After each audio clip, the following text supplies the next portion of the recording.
To suggest that there are two sides to this story is utterly perverse.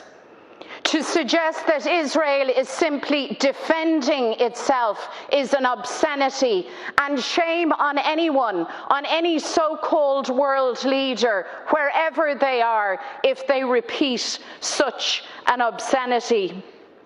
The truth is that the international community has seen what has happened to the Palestinian people in full sight and in full view, and they have stepped back and allowed this to happen. So to the UN Security Council, to the entire apparatus of the international community, let me say this, that we see you. Your people and your population see you.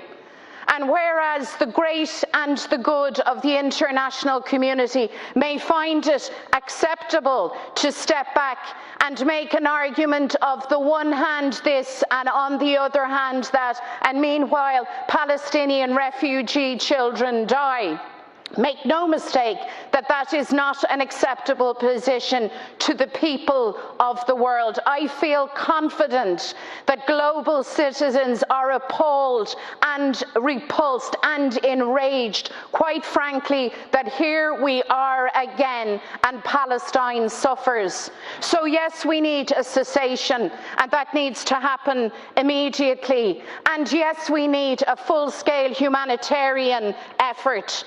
But above all else, let's be clear, we need justice. We need the rule of law to prevail. We need Palestinian self-determination. We need the state of Israel to be finally called out for what it is, a racist apartheid regime. And we in Ireland, perhaps more than any other people, have a special obligation to act on all of this, because we know the colonial experience, the experience of dispossession and division. We know what it is to be left destitute. So we have no excuse not to act. So Minister Coveney and your government, when will we recognise the state of Palestine? That has been agreed in this Parliament years ago. When will we see the occupied territories legislation advanced?